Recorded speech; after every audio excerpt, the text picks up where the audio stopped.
السلام عليكم ورحمة الله تعالى وبركاته. اليوم إن شاء الله عندي لكم درس جديد، درس حصري على قناة خديجة طبراندا. اليوم إن شاء الله غادي نوريكم الطريقة الصحيحة اللي كنخدموا بها الفتحة ديال نص الثوق في الجلابة، يعني الجزء الأخير اللي تلصق فيه القب.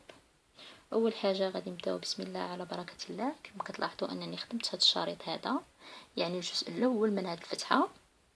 دائما ملي غتخدموا واحد القياس، انا غنوريكم شحال غتخليو، يعني من السورجي لهاد الغرزه هادي غتخليو 2 السنتيم. ضروري انكم تخليو 2 السنتيم. هي اللي غادي نوريكم الطريقه اللي غنخدم فيها هاد التقنيه اللي هي جديده وحصريه تقاسمه مع الاخوات. بسم الله. يعني غادي نطلع نخدم هاد الغرزات.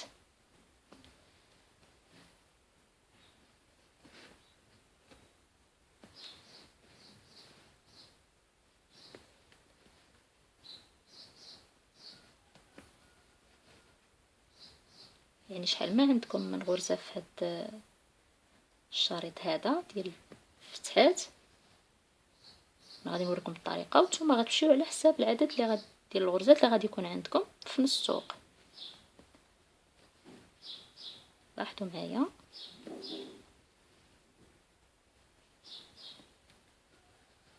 هي انا خدمت هاد الغرزات، ولكن ما غاديش نوصل الغرزات الاعلى، يعني لاخر غرزه لا، غادي هنا غنستغنى على 2 الغرزات، يعني من هنا وحده 2 ونرجع نخدم في هاد الغرزات اللي خدمت الاولين. يعني دابا كل سطر غادي نستغنى على 2 الغرزات.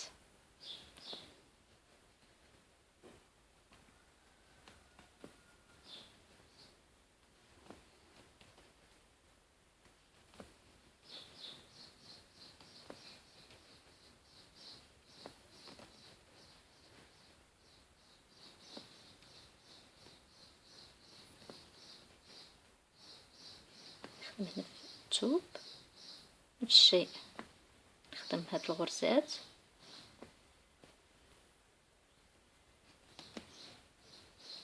غادي تلاحظوا كيفاش غادي يجي الشكل النهائي ديال هاد الشريط هذا. يعني فيما كتقربوا للغرزات الاخرين تتستغناو على 2 في كل سطر. هي باقي 3، غادي نحيد وحده. لاحظوا بقاو 2، يعني وحده 2. غتبقاو مستمرين بهذه الطريقه حتى توصلوا لاخر غرزه عندكم.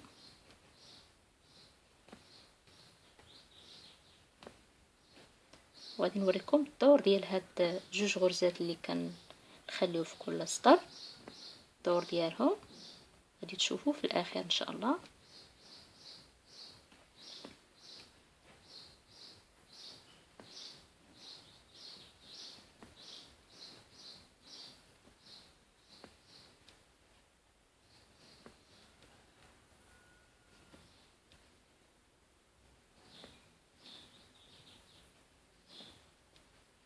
غادي نخلي 2 غرزات هنايا كما كتلاحظوا، وحده 2.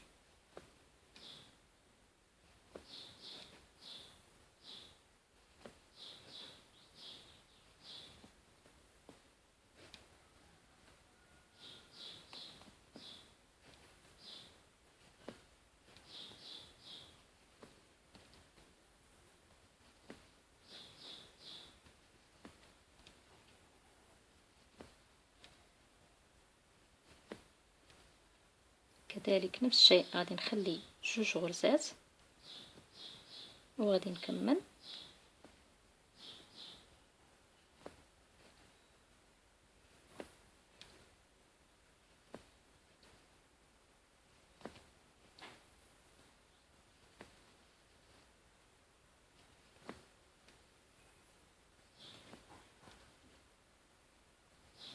بعد ما خليت هنا 2 غرزات، يعني هنا بقاو لي 3، غادي نرجع نخدم، يعني نخلي 2 وتبقى لي وحده غتكون حتى غادي نخدمها ونرتق الخيط في الثوب.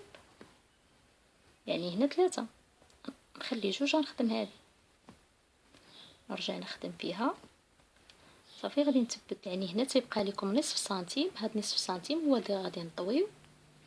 يعني بهذه الطريقة نثبتوه بواحد الخيط. لاحظوا كيفاش كيجي الشكل النهائي ديالها. كيجي هنا كل سطر تنخليو فيه تنستغناو على 2 غرزات كيجي شكل مائل. لان علاش تندير انا هاد الطريقه يعني حصريه اول مره غادي ترجع للقناه، لان القب دائما لاحظوا الفصاله يعني كتكون عنده في خط مائل. يعني هاد الجهه اللي كتلصق في العنق يعني في الدوره ديال العنق كتكون دائما كتجي بخط مائل. يعني الا كتجي على هاد الشكل هذا. الا كان عندنا فتحه ديال نص السوق الاغلبيه كيخدموها دغوا يعني كتكون هكا نيشان. راه ما يمكنش اننا القب تفصل فواحد الشكل مائل ونجيو نحطوه بهذه الطريقه وندوروه. ضروري انه كيجي واحد العيب ملي كيتصلح القب كيجيش طايح حتى في اللبسه مع الكتاف. علاش انا تقاسمت معكم هذه الفكره هذه. لاحظوا معايا دابا انا ملي غنطوي هنا وغنجيب الحاشيه ديال القب ونحطها فهي كتجي طايحه بسهوله مع نص السوق ديال القب. ضروري انكم ملي تبغيو ديروا ملاقيه كتخرجوا هاد القب من هنايا كتخرجوا بواحد السنتيم كتخدموا الملاقيه ملي غتبغيو تلاقي هاد 2 غرزات اللي خلينا ضروري انكم تخدموا في هذه وتشدوا في الثوب وتعاودوا تخدموا في هذه اللي حداها.